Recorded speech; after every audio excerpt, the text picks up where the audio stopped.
हाँ भाई, तो अपन इंडियन कॉन्स्टिट्यूशन में उसके साइलेंट फीचर्स कर रहे थे, ठीक है, कर ली थी अपन ने। इंडियन कॉन्स्टिट्यूशन में साइलेंट फीचर्स में लैंग्वेज रिटन कॉन्स्टिट्यूशन है, bleed of rigidity and flexibility है, पार्लियामेंट्री गवर्नमेंट है, इंडिपेंडेंट जुडिशरी है, ठीक है। उसके बाद फेडरल सिस्टम यूनिटरी फीचर्स है, सेकुलर स्टेट है और यूनिवर्सल एडल्ट फ्रेंचाइज है, यानी कि लास्ट के साइलेंट फीचर्स है ये मताधिकार, ठीक है ना। अब उसके बाद में, ठीक है, अब अपना जो आगे चलते हैं वो है फंडामेंटल राइट्स एंड ड्यूटीज, ठीक है। अगला जो हमारा हेडिंग है वो है फंडामेंटल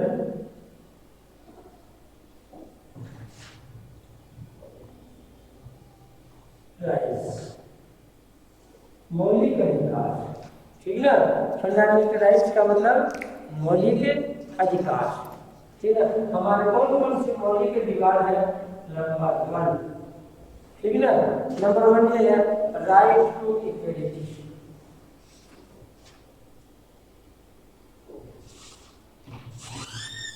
राइट टू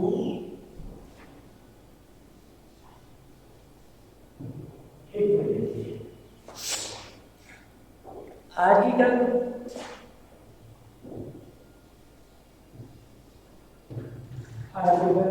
14 to 18 अनुच्छेद 14 से 18 के बीच में जो अनुच्छेद 14 से 18 के बीच में राइट टू इक्वलिटी है।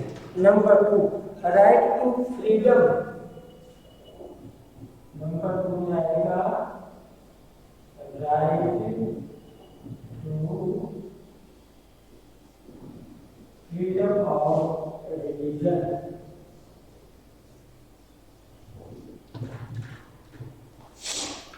अगला है right to freedom of religion, article 25 से 28, आर्टिकल 25 से 28, अनुच्छेद 25 से 28 के बीच में। उसके बाद में अगला है right to freedom,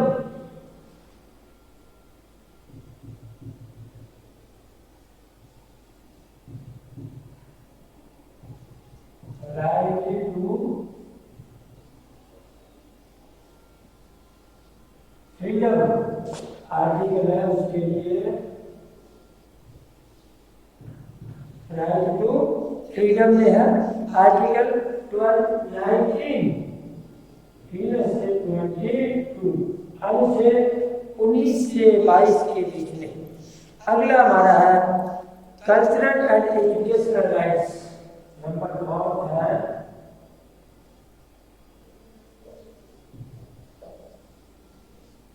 cultural and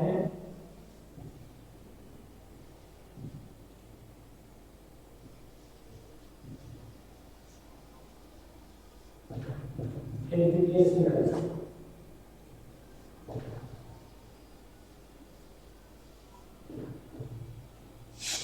cultural and educational अनुच्छेद है उसके लिए आर्टिकल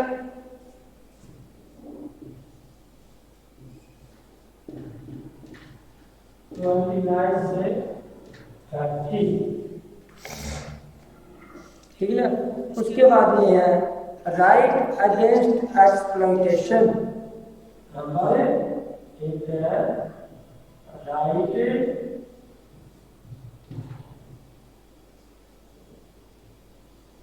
अगेंस्ट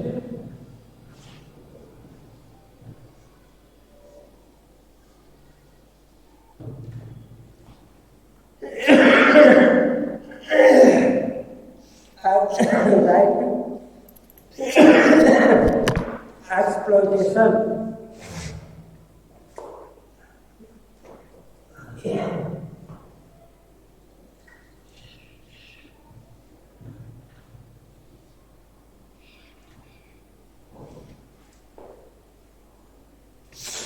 एक्सप्लॉइटेशन आर्टिकल है उसके लिए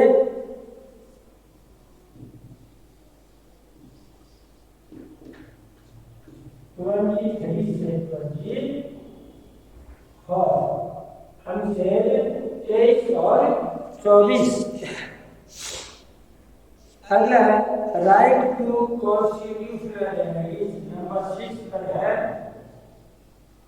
राइट टू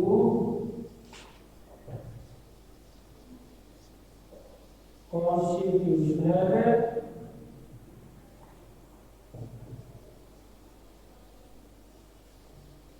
रेमेडीज, ठीक है। उसके लिए है आर्टिकल 32।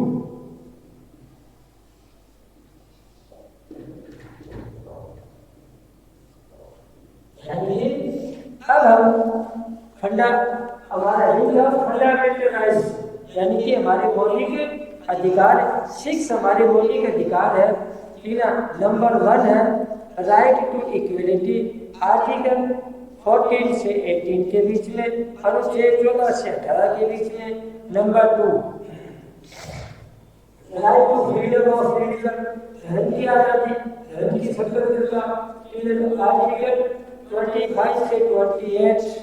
उसके बाद में नंबर नेक्स्ट है 4th number right to freedom यानी स्वतंत्रता का अधिकार, आर्टिकल 19 से 22, यानी कि 19 से 22 के बीच में।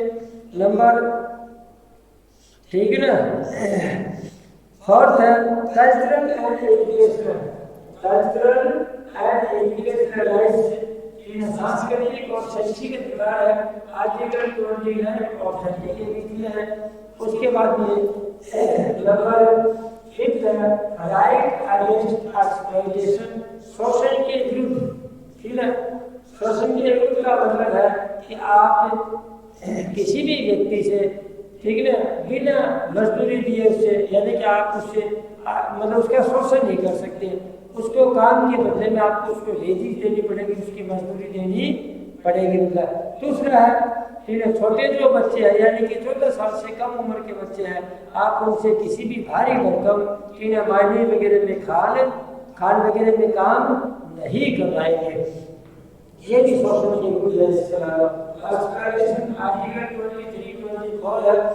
Last right to education remedy, ठीक है, यानी कि राज्य मतलब सेंटर के द्वारा, केंद्र सरकार द्वारा अगर मानो हमारे, ठीक है, जो राइट्स है जैसे मानो, ठीक है, तो उनका हनन होता है तो संविधान में एक प्रावधान है कि कॉन्स्टिट्यूशनल रेमेडीज, ठीक है, यानी कि 32 है हमारे अधिकारों की रक्षा के लिए, ठीक है ना, संविधान में इस चीज का उपचार किया गया, रेमेडीज दी गई। जैसे मान लो ये हो गया हमारा, ठीक है, फंडामेंटल राइट्स। अब बारी आती है हमारी यूनियन एजुकेशन, ठीक है। अब हम आगे करेंगे वो है यूनियन एजुकेशन।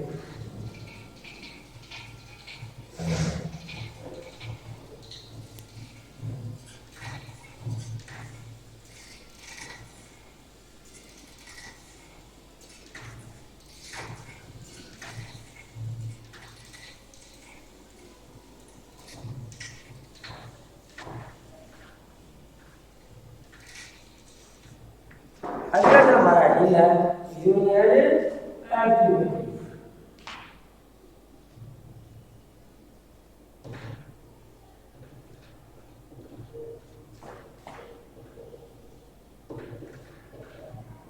यूनियन एजुकेशन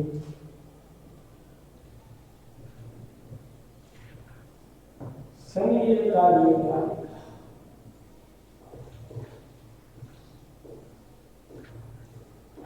इसमें आते हैं हमारा यानी कि यूनियन एग्जीक्यूटिव, ठीक ना, संघीय कार्यपालिका, यूनियन एग्जीक्यूटिव आर्टिकल, ठीक ना, यानी कि संघीय कार्यपालिका आर्टिकल 52 से 78, अनुच्छेद 52 से 78 के बीच में संघीय कार्यपालिका है, ठीक है। Part 5 of the constitution deals with the union executive, ठीक है, यानी कि और यूनियन एग्जीक्यूटिव के बारे में पार्ट जो 5 है, ठीक है, यानी कि संघीय कार्यपालिका के बारे में 5वीं अनुसूची, ठीक है, और अनुच्छेद 52 से 78 के बीच में है। The union executive consist of the president, यानी कि यूनियन जो एग्जीक्यूटिव है उसमें प्रेसिडेंट आता है, वाइस प्रेसिडेंट, ठीक है, राष्ट्रपति, उपराष्ट्रपति, द प्राइम मिनिस्टर, प्रधानमंत्री, और द काउंसिल ऑफ मिनिस्टर्स, या फिर बाद में मंत्री परिषद, ठीक है। यूनियन एग्जीक्यूटिव जो है उसमें, ठीक है, उसमें प्राइम प्रेसिडेंट आता है सबसे पहले, उसके बाद में सेकंड नंबर पर वाइस प्रेसिडेंट, उसके बाद में थर्ड नंबर पर प्राइम मिनिस्टर, और उसके बाद में फोर्थ नंबर पर काउंसिल ऑफ मिनिस्टर्स, यानी कि मंत्री परिषद, एंड द अटॉर्नी जनरल, ठीक है, ऑफ इंडिया, ठीक है, यानी कि महालेखा परीक्षक, ये भी भाई यूनियन एग्जीक्यूटिव आते हैं। अब सबसे बढ़िया यूनियन एग्जीक्यूटिव जो है उसमें आप पढ़ेंगे हम प्रेसिडेंट के बारे में, ठीक है, यानी कि भारत का प्रेसिडेंट का मतलब है हिंदी में बोले तो राष्ट्रपति, ठीक है। अब हम राष्ट्रपति के बारे में पढ़ेंगे। सबसे पहले उसकी क्वालिफिकेशन,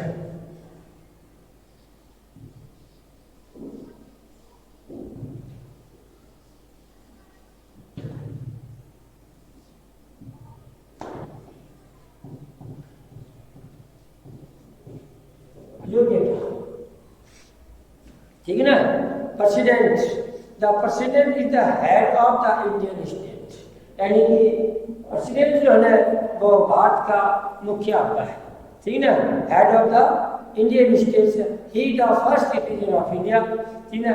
दूसरी भाषा में ये कर सकते हैं प्रेसिडेंट जो है वो देश का प्रथम नागरिक होता है, ये, ठीक है। President head of the state, यानी कि हेड ऑफ द कंट्री, देश का मुखिया होता है।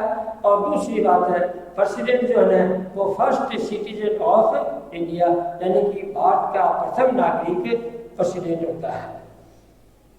अब उसकी क्वालिफिकेशन के बारे में, यानी कि योग्यता क्या होनी चाहिए, तो सबसे पहली बात है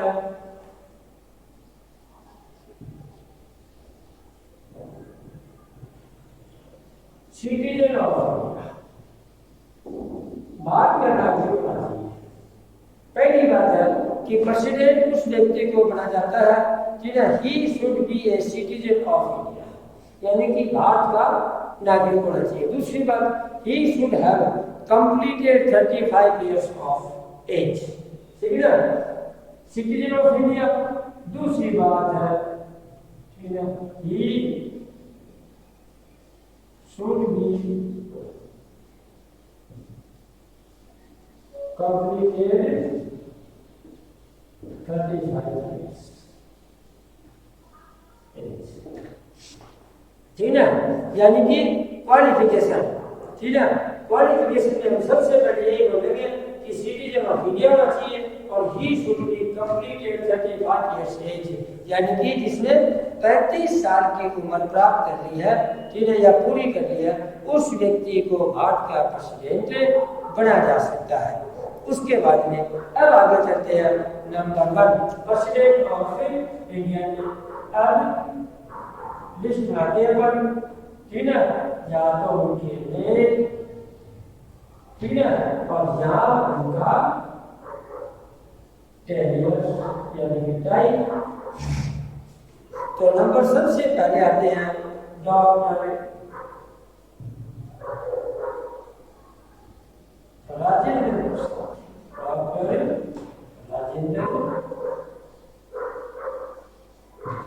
डॉक्टर राजेंद्र प्रसाद। इनकी डेट है 20, यानी कि डेट में फ्रॉम, ठीक है, 26/1/1950 से लेकर के, ठीक है, 13/5/1962, यानी कि डॉक्टर राजेंद्र प्रसाद उनके बारे में, ठीक है, यानी कि वो 26/1/1950 से लेकर के 13/5/1962 तक, ठीक है। और हम ये कर सकते हैं first president, first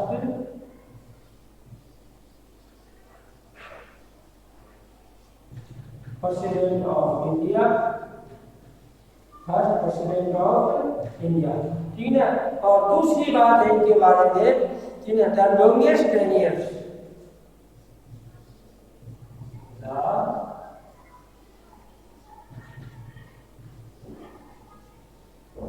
longest tenure 12 years, यानी कि इनका कार्यकाल है वो 12 साल का था भी। उसके बाद में नंबर 2 आते हैं डॉक्टर राधाकृष्णन।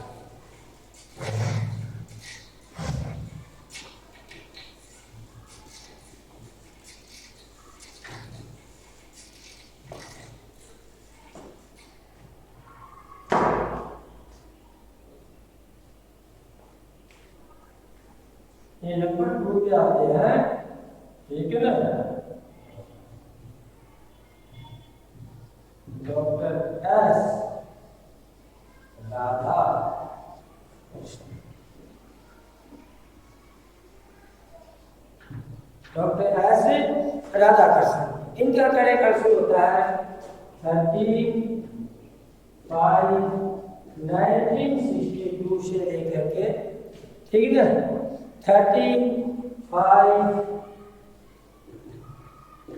1967, ठीक है। यानी कि डॉक्टर एस राधाकृष्णन है, इनका कार्यकाल 13/5/1962 से स्टार्ट होकर के 13/5/1967, ठीक है, 5 साल रहा। दूसरी बात इनके बारे में, ठीक है, इनके बारे में first vice president of India, इनके बारे में सबसे इंपॉर्टेंट बात है फर्स्ट वाइस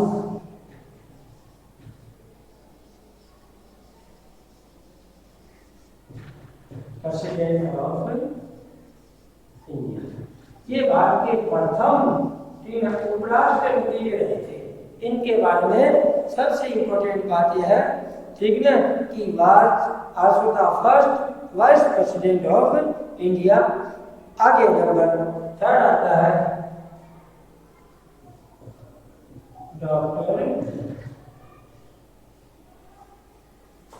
जाकिर हुसैन।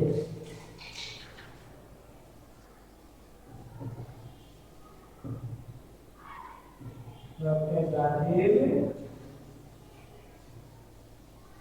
हुसैन, ठीक है, इनका कार्यकाल शुरू होता है 13/5/1967 से लेकर के, ठीक है, 3/5/1969, ठीक है। Doctor Zakir Hussain shortest tenure,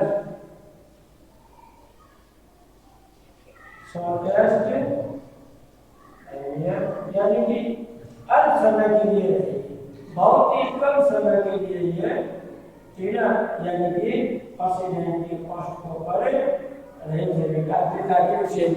तो पहली बात तो ये है। दूसरी बात इनके बारे में फर्स्ट मुस्लिम प्रेसिडेंट, ये पहले मुस्लिम प्रेसिडेंट थे। नंबर 3, ठीक है, फर्स्ट प्रेसिडेंट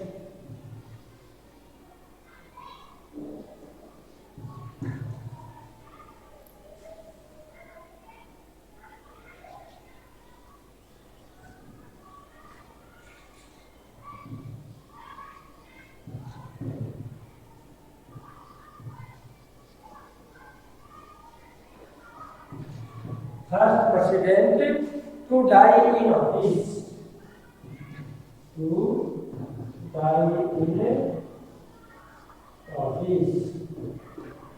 यानी कि डॉक्टर जाकिर हुसैन के बारे में ये, ठीक है, 3 बातें सबसे मोस्ट है। उसके बारे में नंबर 4 पे आता है वीवी गिरी। नंबर 4 है वीवी गिरी। वीवी गिरी है 13/5/1969 से लेकर के, ठीक ना, 27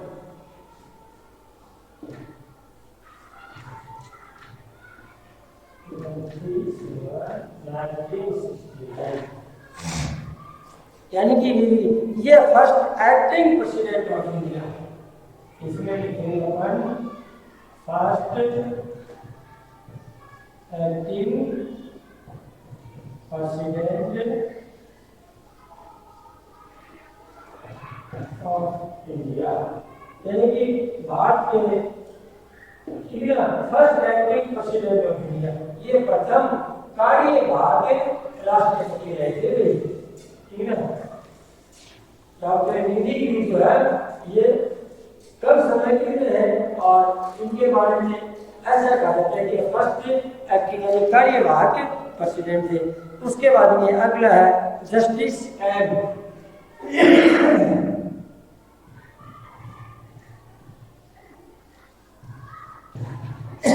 जस्टिस एम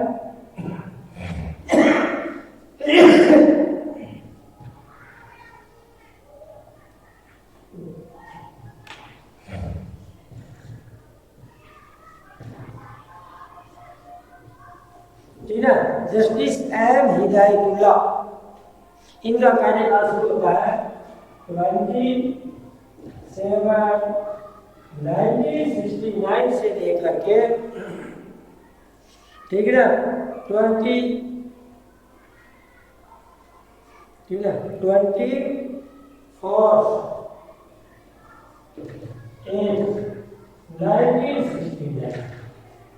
ठीक ना।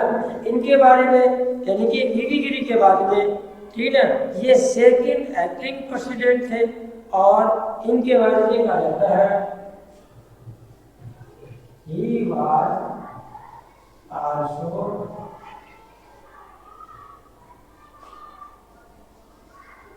chief justice of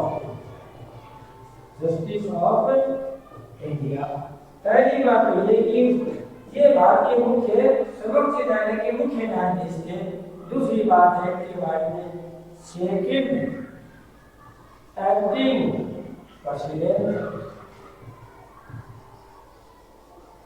दूसरे कार्यवाहक, एक नंबर का कार्यवाहक में नाम आता है दिल्ली का, ठीक है, और दूसरा जो नाम है वो, ठीक है, जस्टिस एम हिदायतुल्लाह। इनका कार्यकाल शुरू हुआ 20/7/1969 से 24/8/1973 तक, और ये चीफ जस्टिस ऑफ इंडिया यानी कि सर्वोच्च न्यायालय के मुख्य न्यायाधीश थे और ये सेकंड एक्टिंग प्रेसिडेंट है। अब आगे की हम, ठीक है ना, नेक्स्ट। थैंक यू, धन्यवाद।